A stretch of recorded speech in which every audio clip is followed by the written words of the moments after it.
Good afternoon my dear students. कैसे हो आप लोग? सब बढ़िया हो ना? ओके। आज हम हिंदी का लेसन करने जा रहे हैं। लेसन नंबर है आपका 5। रहीम। रहीम जी जो थे वो कौन थे? कोई बच्चा बताएगा? हमने रहीम के दोहे 10th में भी पढ़े हैं, अब 12th में भी हम इनकी दोहे पढ़ेंगे और उसकी व्याख्या करेंगे। कवि का परिचय क्या है? रहीम का जन्म 17 दिसंबर 1556 में लाहौर में हुआ था। इनका नाम अब्दुल रहीम खान खाना था। रहीम जो थे वो कौन थे? रहीम अकबर के मंत्री और सेनापति भी थे। ठीक है। इन्हें अरबी, फारसी, तुर्की, संस्कृत, ब्रिज भाषा का और अवधी भाषा का बहुत अच्छा ज्ञान था। वो श्रेष्ठ कवि, योद्धा और दानवीर थे। वो बहुत ही गुणवान थे। एक छोटा सा उनका परिचय है। उसके बाद क्या है कि हम इनके दोहों को पढ़ेंगे, उसकी व्याख्या करेंगे और उसके भावों को हम समझेंगे। इसमें आ जाता है शब्द अर्थ। शब्द अर्थ जो आपके कठिन शब्द हैं उनके अर्थ। ओछो, ओछो मतलब छिछोरा, गलत तरीके से। अति, अति मतलब बहुत अधिक। प्यादा, प्यादा होता है जो शतरंज का हम खेल खेलते हैं उसमें प्यादा जो चलता है। फिर उसके बाद है बारे में, जो कि हमारा बचपन से बड़े तक जो हम बात करते हैं वो उनके बारे में। फिर नैन, नैन मतलब नेत्र। ढुलक्कर, ढरी, ढरी मतलब ढुलक्कर, आँखों से जो नेत्रों से आंसू जो है ढुलक कर के आते हैं वो हो जाता है आपका ढेर। जिये, जिये मतलब हृदय। गेहे, घर, घर में। ठीक है। फिर उसके बाद प्रीति, प्रेम।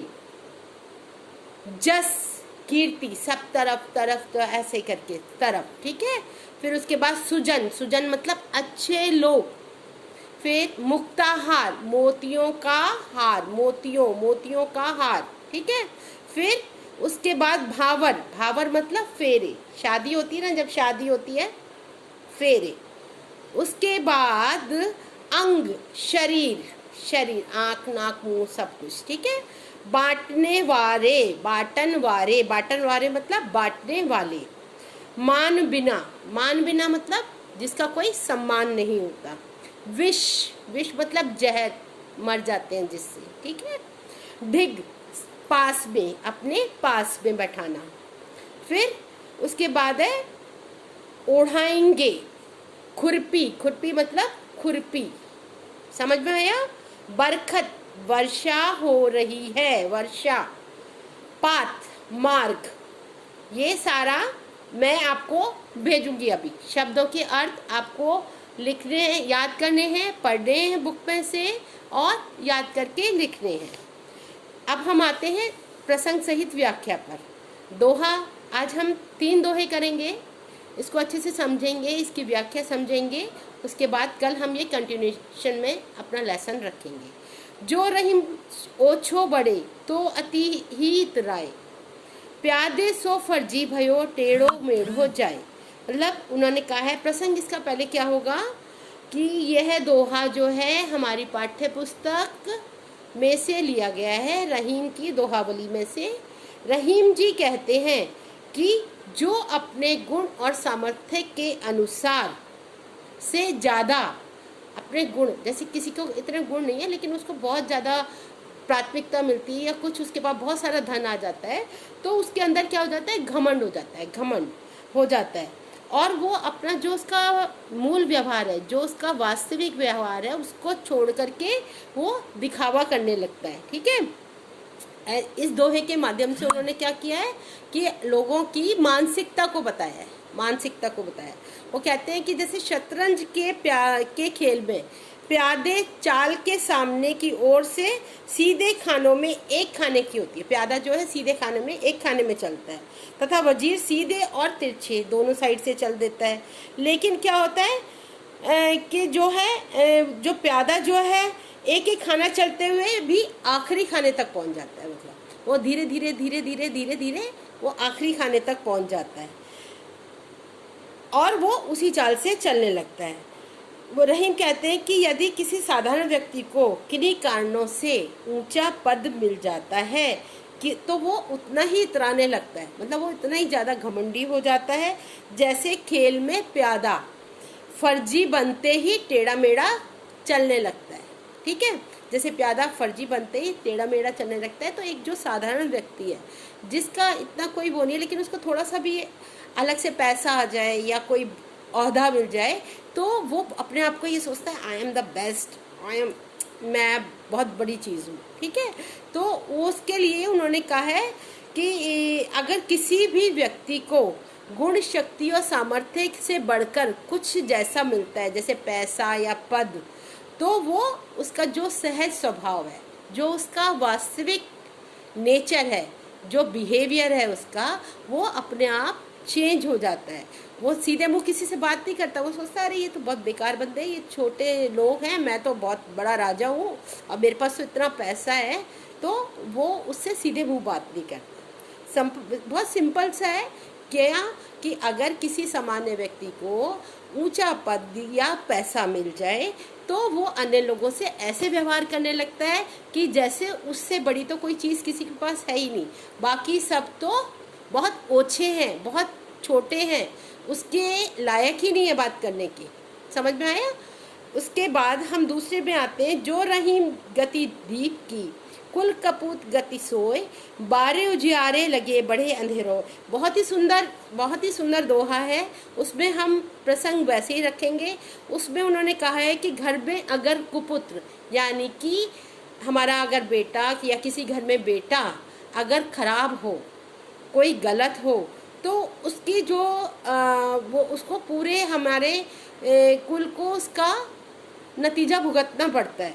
शुरुआत में तो बच्चा अगर शरारत करता है या कुछ गलत वो करता है तो मदर फादर को बहुत अच्छा लगता है, कहते हैं नहीं नहीं कोई बात नहीं, छोटा है, ऐसा है।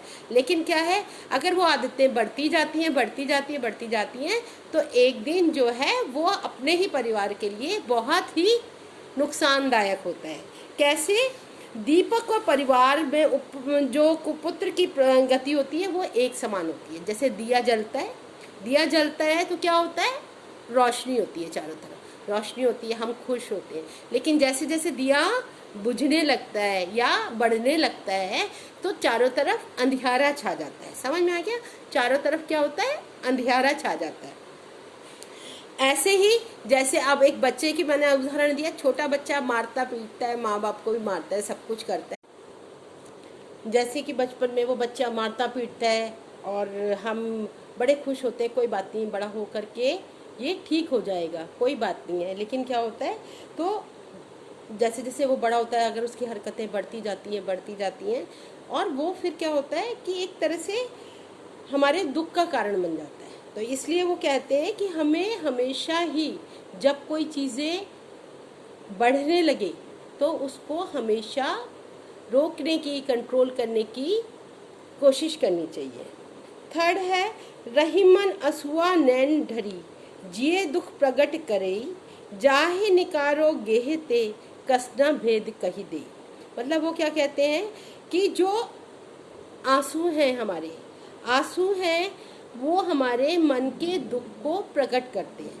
जब आँखों से अगर आंसू आते हैं, अगर मन में हमारे कोई दुख होता है, कुछ परेशानी होती है, तो क्या होता है, हम कैसे अपना भाव प्रकट करते हैं कि वो आँखों से आंसू निकल करके हमारे गालों पर आ जाते हैं। ठीक है, तो क्या है, घर की बात जो, अब जब आंसू आ गए हमारे तो सब लोग देखते हैं, हमारे दिल की बात भी पूछते हैं, क्या हुआ, कैसे हुआ, क्यों रो रहे हो, क्या परेशानी है, ऐसे पूछते हैं ना सब।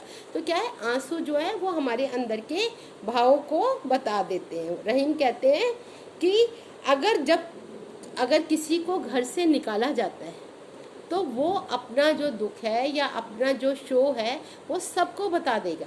वो हमारे दिल की बात आंसू जैसे सबको बता देते हैं, ऐसे अगर घर से किसी को निकाला जाता है तो वो सबको ये बताएगा कि वो ऐसे हैं, इस वजह से मैं घर से निकाला गया हूँ। जैसे कि राम, जैसे कि अगर हमने राम जी की कथा पढ़ी है ना इससे पहले, उसमें अयोध्या कांड में क्या हुआ था कि उसको रावण ने अपने भाई विभीषण को घर से निकाल दिया था लात मार के। तो उसने क्या किया था, वो राम जी के साथ मिल गया जाकर। उसने उसकी जो कमियां थी, जो भी कुछ था, उसको, राम जी को सब कुछ बता दिया कि भाई मेरा भाई ऐसा है, इसके ये इसकी कमी है, इससे ये मर सकता है। उसको ही पता था कि इसकी नाभि में अगर हम तीर मारेंगे तो ये तभी इसका समाप्ति होगी, अदरवाइज ये मर नहीं सकता, इसको ये वरदान मिला हुआ है। तो जो घर का भेदी होता है, जो घर से निकला हुआ इंसान होता है, वो ही लंका ढाता है, मतलब वो ही सारे में हमारी जो बुराई है या हमारी जो भी कमी है वो उसको बताता है। ठीक है, ये हमने आज 3 दोहे करे हैं। इसको आप अच्छे से बैठ के वीडियो को सुनो, बुक में सबके पास बुक्स हैं, उसको पढ़ो अच्छे से, एक एक दोहे को, उसकी व्याख्या पढ़ो, आप कठिन शब्दों को समझो। उसके बाद अपनी नोटबुक के अंदर उसको लिखेंगे और ये दोहों के प्रसंग सहित व्याख्या करते हुए मेरे पास वीडियो भेजेंगे। 3 ही दोहे हैं, कवि का परिचय मैंने कराया, कठिन शब्द कराए, इसको आपको सबको बहुत अच्छे से करना है। Okay, bye bye, see you, have a good day.